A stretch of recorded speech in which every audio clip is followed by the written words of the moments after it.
నా పేరు లాలు. ఇతను వచ్చేసి రవికుమార్. మేము నల్గొండ నుంచి వచ్చాము. అయితే రీసెంట్లీగా అతనికి ఫీవర్ వచ్చిందని కొన్ని హాస్పిటల్స్ తిరిగితే హార్ట్ ప్రాబ్లమ్ ఉందని చెప్పారు.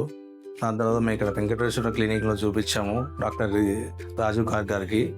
అక్కడ గిట్ట కొన్నిసార్లు వెళ్ళాము, 2-3 డేస్ వెళ్ళాము. బీపీ ఎక్కువ ఉందని చెప్పారు. దాని తర్వాత వాళ్ళు రాసిస్తారు, ఒక టెస్ట్ చేశారు. అది చేసినాక మళ్ళీ గ్లోబల్ హాస్పిటల్కి వచ్చేస్తే వాళ్ళు ఈ సర్జరీ బెంటల్ సర్జరీ మా దగ్గర రాదు అని చెప్పారు, ఆరోగ్యశ్రీ లేదని చెప్పారు. దాని తర్వాత మేము సెకండ్ ఒపీనియన్ కోసం అక్కడికి సేమ్ ప్రాసెస్ డాక్టర్ని కలిసాము, సర్జన్ని, కార్డియాలజిస్ట్ని.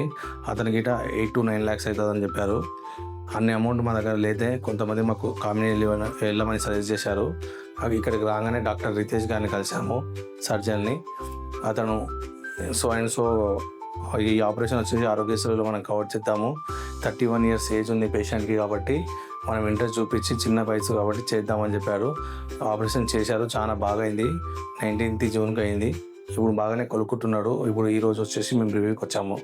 సర్జరీకి ముందు పేషెంట్కి వచ్చేసి హార్ట్ చాలా కొట్టుకుంటుండే, బీపీ చాలా ఎక్కువ ఉండే, హార్ట్ బీట్ గిట్ట చాలా ఎక్కువ ఉండే. ఇప్పుడు సర్జరీ తర్వాత చాలా బాగుంది. హార్ట్ రేట్ గిట్ట నార్మల్గా వచ్చేసింది, బీపీ గిట్ట నార్మల్గా ఉంది. చాలా బాగా క్యూర్ అయినారు ఇప్పుడైతే. ఇంకో డాక్టర్ ఇలా నెక్స్ట్ 1 month రివ్యూకి రమ్మని చెప్పారు. మేము డాక్టర్ రితేష్ గారికి చాలా థ్యాంక్ యూ చెప్పాలనుకుంటున్నాము. ఎందుకంటే ఈ వేరే హాస్పిటల్, కామినీ హాస్పిటల్లో డాక్టర్ గారు చేశారు. వాళ్ళకు మేము సో థ్యాంక్ యూ.